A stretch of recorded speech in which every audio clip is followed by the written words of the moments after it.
There are things in life that don't leave you with a loud crash when you lose them. They leave quietly, almost politely, until one day you realize you've been living smaller than you were meant to live. And most people are never taught this truth early enough. Not everything that is asked of you should be given, and not everyone who reaches for you deserves what is sacred in you. Before we even speak about success, love, or purpose, we must first learn the quiet strength of withholding what protects our spirit. Because the moment you begin to give away the wrong things, your peace, your voice, your worth, you do not become generous, you become empty. Self-respect is the quiet foundation on which every meaningful life is built. Yet it is often the first thing people are taught to compromise in the name of belonging. There will be moments when the world will ask you to shrink, to soften your truth, to laugh at things that wound you, and to accept less than what your spirit knows it deserves. In those moments, the real question is not what others are offering, but what you are willing to abandon within yourself just to be included in their circle. Because acceptance that demands the loss of your dignity is not acceptance at all. It is a slow forgetting of who you are. There is a subtle danger in confusing attention with value. People may praise you when it benefits them, include you when it is convenient, and praise your presence when it fills their silence. But self-respect asks you to look deeper than these temporary gestures. It asks you to recognize that not every smile is sincere, not every invitation is honorable, and not every hand extended toward you is meant to lift you higher. Sometimes it is meant to pull you away from your own center, and if you are not anchored in your worth, you will drift wherever the current of approval takes you, even if it leads you far from yourself. You must learn, gently but firmly, that dignity is not something you negotiate. It is not a currency to be exchanged for companionship, love, or validation. The moment you begin to bargain with your self-respect, you begin to teach the world how to treat you. And the world, in its honest indifference, will rarely correct your lesson. If you accept disrespect once, it becomes easier for it to return. If you silence your voice once, it becomes easier for others to assume it was never meant to be heard. But when you hold your ground, even in quiet resistance, you send a message that your presence carries weight and that your worth is not up for debate. There comes a time when you must choose yourself without apology, not in anger, not in pride, but in a deep understanding that your life is too sacred to be lived in fragments of self-abandonment. Self-respect will sometimes require solitude, and that solitude may feel heavy at first. But in that space, you begin to hear your own thoughts more clearly, feel your own strength returning, and remember that you were never meant to be a version of yourself that is easier for others to accept. You were meant to be whole, even if that wholeness is not always understood. Peace of mind is a quiet treasure, and yet it is often the first thing you surrender without even realizing it is slipping away. It does not leave all at once. It leaves in pieces, through the conversations you replay long after they end, through the arguments you continue to fight in your thoughts when everyone else has already moved on, through the weight of opinions that were never meant to guide your life in the first place. And slowly, without permission, your inner world becomes crowded with voices that do not belong to you. There are people who will speak carelessly and then walk away, unaware that their words have taken residence in your mind. There are situations that will end, but still continue to live inside you, shaping your mood, your confidence, and even your sense of possibility. This is how peace is quietly exchanged for confusion, not through one great loss, but through many small acceptances of mental disturbance that you never questioned. And over time, you begin to mistake this noise for normal life. But peace of mind was never meant to be shared without discernment. You are not required to host every thought that enters you, nor are you obligated to give permanent space to temporary people and passing opinions. When you allow others to rent space in your head without limits, You begin to lose authority over your own inner world. They may not even be aware they are living there, yet their presence can shape your emotions more than your own truth does. And that is how you slowly become a visitor in your own mind. There is a deeper strength in learning to observe without absorbing. Not every comment deserves reflection. Not every insult deserves analysis. Not every misunderstanding deserves a replay in the quiet hours of the night. Some things are meant to pass through you like wind through open space, acknowledged but not held. The mind, when left unguarded, becomes a room filled with too many unfinished conversations, and peace cannot survive in a place where everything is allowed to stay. Reclaiming your peace is not about building walls around your heart, but about choosing what deserves entry into your thoughts. It is a discipline of letting go, not because you are indifferent, but because you understand the cost of carrying what was never meant to be carried.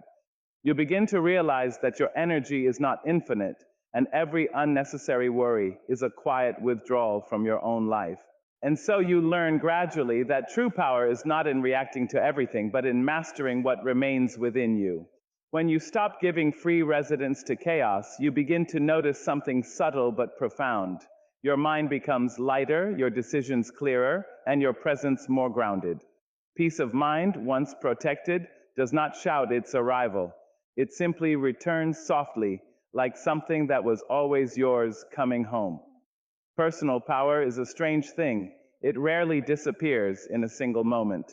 It is not taken from you like something stolen in the night. More often, it is quietly surrendered, piece by piece, in the name of love, fear, loyalty, or the hope of being understood. You begin by adjusting yourself slightly, then a little more, until one day you realize you are no longer making choices from your center, but from the expectations of others. And what once felt like connection slowly becomes control you never agreed to. There are people who will not ask you directly to give up your power. Instead, they will make you question your judgment so often that you begin to trust their opinions more than your own instincts. They will offer advice that sounds like care, but underneath it carries direction. And if you are not careful, you begin to outsource your decisions, small ones at first, then larger ones, until your life starts to feel like something being arranged rather than something being lived. This is how personal power weakens, not through force, but through gradual dependence. You may not notice it immediately because it often arrives wrapped in comfort. Someone else deciding for you can feel easier than deciding for yourself. Someone else taking responsibility can feel lighter than carrying uncertainty. But what you gain in ease, you lose in ownership. And slowly, your confidence begins to erode in places you cannot easily name. You stop asking, "What do I want?" and start asking, "What will they approve of?" That shift may seem small, but it changes the entire direction of your life. Personal power is not about controlling others. It is about refusing to be controlled by their approval, their fear, or their limitations. When you hand your life over to those who do not value your voice, you are not being humble. You are being disconnected from your own authority. And the longer that disconnection continues, the harder it becomes to recognize your own intuition when it speaks. It is still there, but it becomes quieter under the weight of external influence. There comes a point where reclaiming yourself requires discomfort. You begin to make choices that not everyone will understand. You begin to disappoint expectations that were never aligned with your truth. And in doing so, you may feel the unfamiliar weight of standing alone in your decisions. But that weight is not weakness, it is the return of responsibility to its rightful place.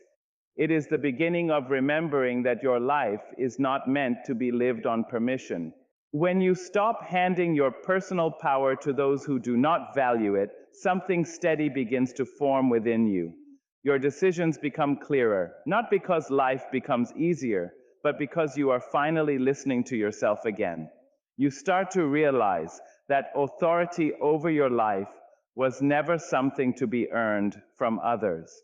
It was something you were meant to keep from the beginning. Time is one of the few things in life that never asks for permission before it leaves you. It simply moves forward, quietly and consistently, never returning to the place it once passed through. Yet, despite its silent power, it is often the most casually spent part of human life. People give it away in conversations that lead nowhere, in relationships that drain more than they give, and in situations that repeatedly promise change but never deliver it. And without noticing, days become months, and months become years shaped by moments that were never truly worth the life you placed inside them. There is a subtle danger in treating your time as something endless. When you believe you always have more of it, you begin to distribute it without thought, without boundaries, and without respect for what it truly carries. You sit in spaces where your presence is not valued. You engage in cycles that never evolve, and you invest energy in people who only return confusion in place of clarity. And slowly, what you are actually spending is not just time, it is pieces of your life that will never come back in the same form again. Not every demand on your attention deserves your response. Not every voice deserves your availability, and not every relationship deserves the consistency of your effort. Yet many people remain trapped in the habit of overgiving their time, believing that endurance is the same as loyalty. But endurance without purpose becomes self-neglect. There is a difference between being present in someone's life and being consumed by it. One nourishes your existence, while the other slowly empties it. You begin to recognize the value of your time when you understand its finality. Unlike money, it cannot be earned back. Unlike opportunities, it does not return in the same form once lost. Every moment you spend is a moment that becomes history the instant it passes. And when you look closely at your life, you realize it is not measured in years alone, but in how those years were filled, whether with meaning, growth, and alignment, or with repetition, hesitation, and regret.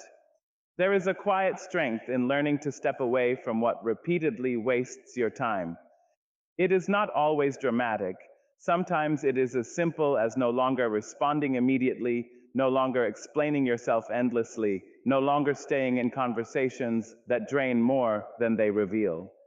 These small decisions begin to reclaim pieces of your life that were previously scattered into things that did not deserve them.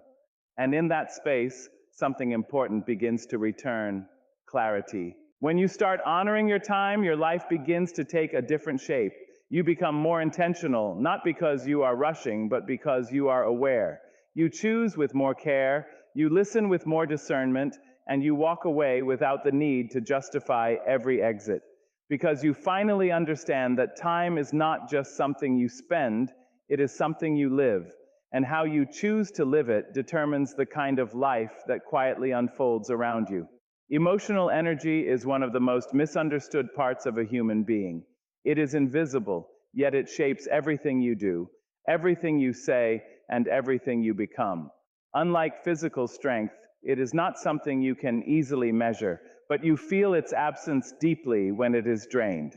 And often, it is not lost in one moment of great sorrow, but in countless small exchanges where you gave more of yourself than you received in return. There are people who will reach for your emotions without realizing the weight of what they are taking. They will bring their worries, their anger, their confusion, and leave them in your hands as if you were meant to carry what they refuse to hold themselves.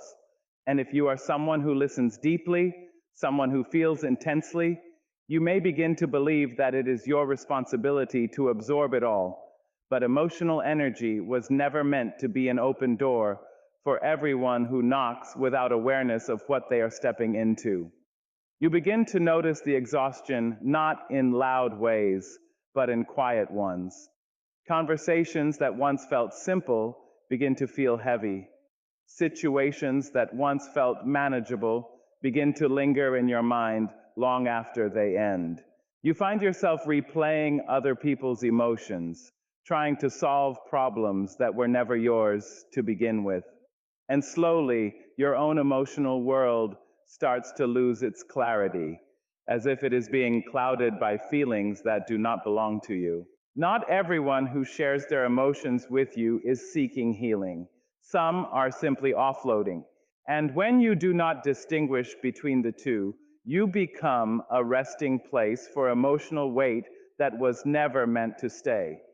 There is a difference between supporting someone and surrendering your inner peace to their storms. One builds connection, while the other quietly dismantles your inner balance.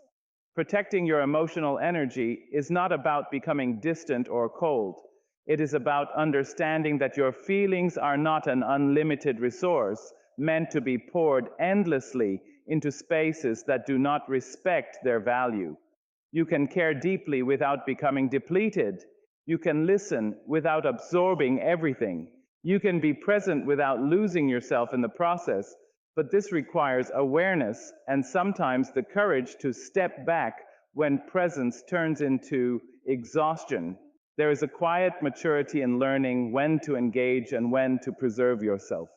Not every emotional demand deserves immediate response. Not every problem requires your participation. And not every person is entitled to the deepest parts of what you feel. When you begin to recognize this, something subtle shifts inside you. You stop overextending in the name of connection, and you start honoring the limits of your own capacity. And in that space, where emotional energy is no longer freely scattered, you begin to return to yourself. You feel lighter, not because life becomes easier, but because you are no longer carrying what was never yours. You begin to understand that protecting your emotional world is not selfish, it is necessary. Because without it, even the strongest heart begins to lose its ability to feel clearly, love freely, and exist fully in its own truth. There is a certain kind of silence that holds more truth than words ever could, and that is the silence where your secrets live. These are the parts of you that are not meant for everyone's eyes, the thoughts that shaped you, the struggles that softened you, and the experiences that made you question, break, and rebuild yourself in ways the world may never fully understand. And yet, in moments of trust, or loneliness, or emotional urgency, there is a temptation to open that silence too quickly, to hand over pieces of yourself without first understanding who is holding them. Not every listener is a keeper of trust. Some people listen out of curiosity, not care. Some listen to respond, not to understand. And some listen only to collect what you have given, storing it in places you were never meant to enter. When secrets are shared without discernment, they do not remain neutral. They begin to move beyond you, shaped by interpretation, repetition, and sometimes even distortion. What was once intimate becomes exposed, and what was once protected begins to lose its meaning.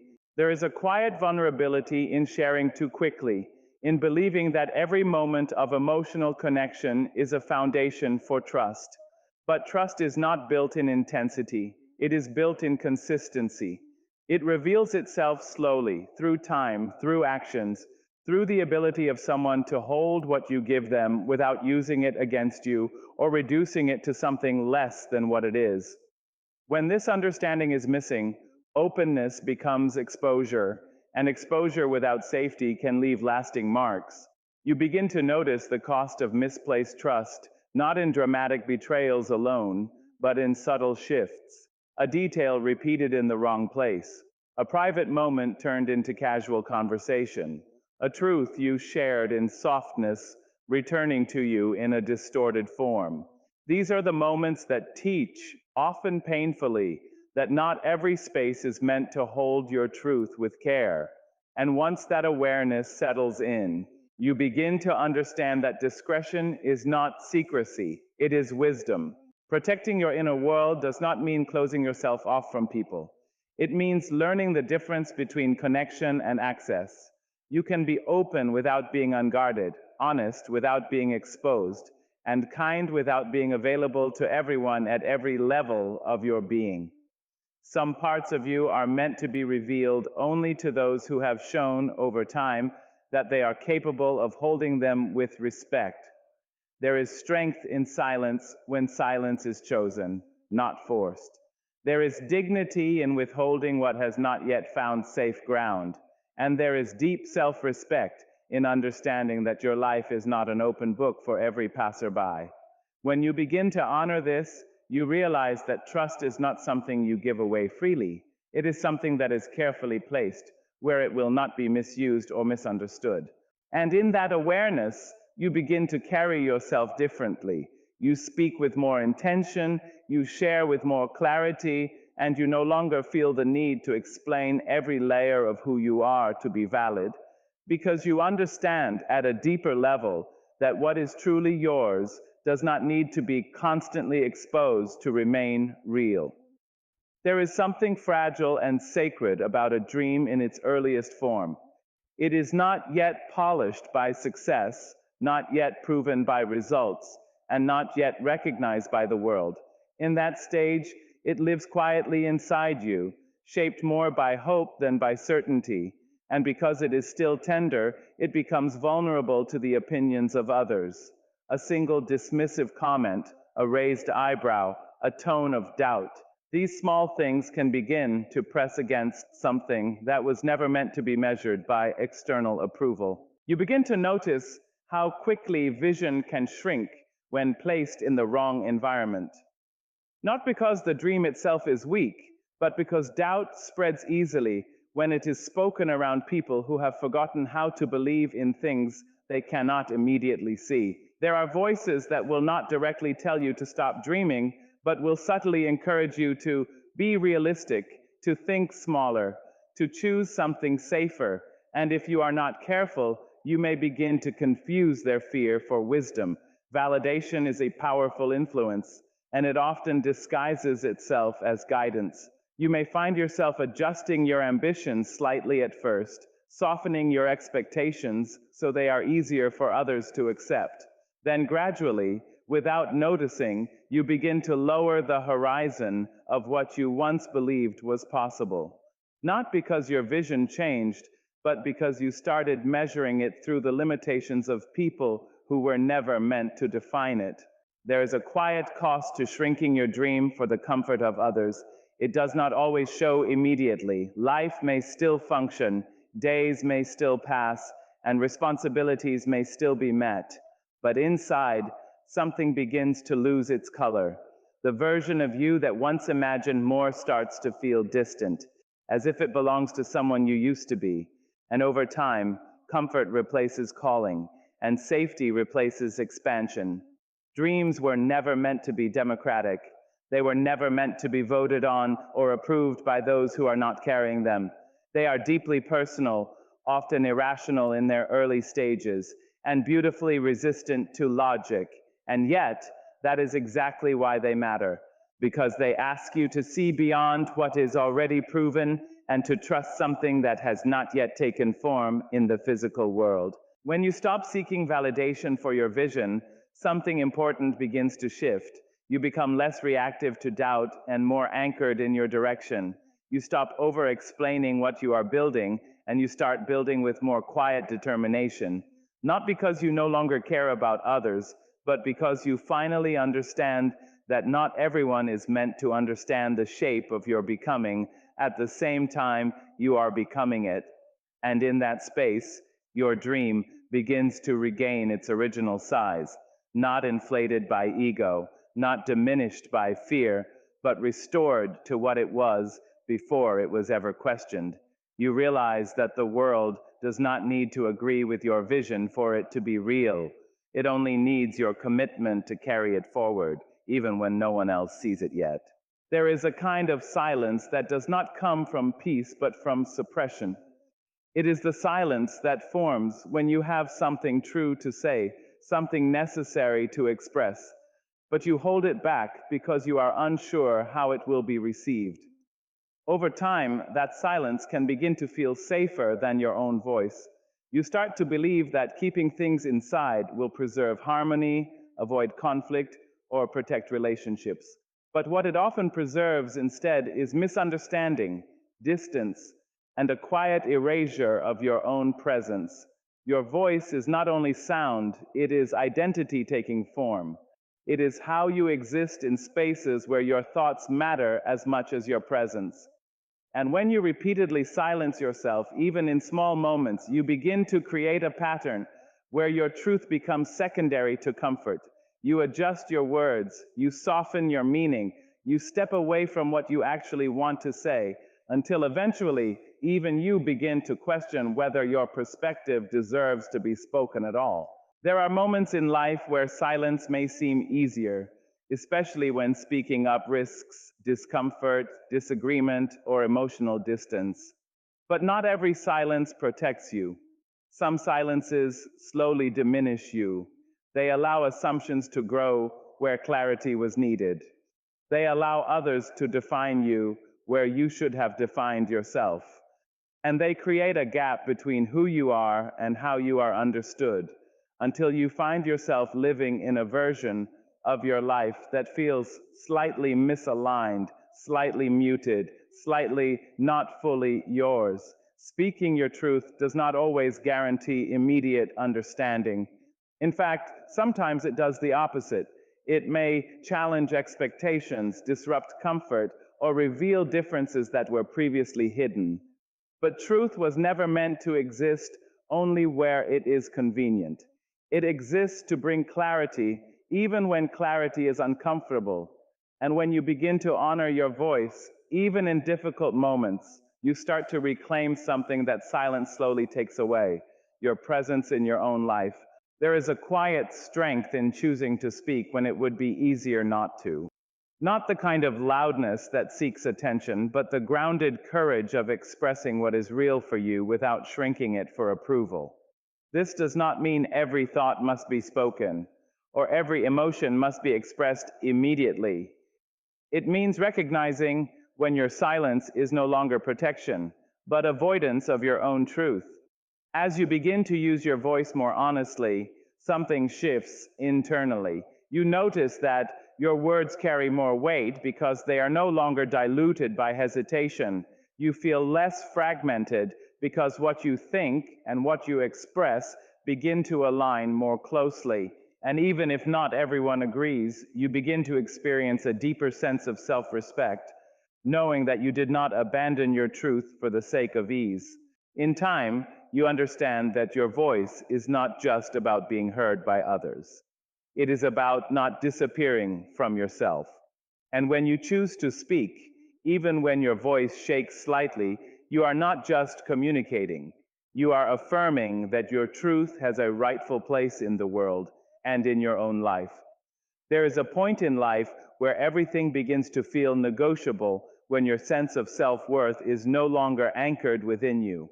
It does not happen in a single decision, nor does it arrive with warning. It begins subtly, in moments where you accept less than what you know you deserve, not because you believe it is right, but because you are afraid of losing connection, approval, or love. And slowly, what should have been non-negotiable begins to bend. When self-worth is not firmly held, the world does not hesitate to define it for you. People begin to set the terms of how you should be treated, how much effort you should give, and how much respect you are allowed to expect in return. And if you do not recognize your own value clearly, you may start adjusting yourself to meet those external definitions. You begin to tolerate things you once questioned, accept behavior you once resisted, and remain in situations that quietly diminish your sense of identity. The most dangerous part of losing grip on self-worth is not always the obvious mistreatment. It is the gradual normalization of being undervalued. What once felt uncomfortable starts to feel familiar. What once felt unfair begins to feel expected. And in that shift, you stop asking whether something aligns with your value and start asking whether you are being too sensitive for noticing the imbalance at all. That is how self-worth becomes negotiable, not through one compromise, but through repeated silence in the face of what you already know is not right. There is a quiet truth that self-worth does not shout. It does not need to. It is felt in how you allow yourself to be spoken to, how you respond to disregard, and how quickly you return to situations that repeatedly diminish your spirit. When you hold your worth internally, you begin to see that not everything deserves your continued presence. Not every relationship deserves repeated effort. And not every space deserves your energy simply because you have the capacity to give it. Reclaiming self worth is not about becoming distant or unreachable. It is about becoming honest with yourself about what you will no longer participate in. It is the moment you stop explaining why basic respect should exist and start recognizing that anything requiring excessive justification is already misaligned. It is not anger that drives this shift, but clarity, the realization that your value does not increase or decrease based on how others respond to you. There is a transformation that happens when self-worth is no longer negotiable. You stop chasing validation that costs your peace. You stop overextending in places that consistently underreceive you. And you begin to move differently, not with arrogance, but with quiet certainty. You no longer need every environment to affirm your value because you are no longer outsourcing that responsibility. And in that inner stability, something powerful settles. You realize that when self-worth is protected, life becomes clearer, decisions become simpler, boundaries become natural, because you are no longer asking the world to tell you what you deserve, you already know.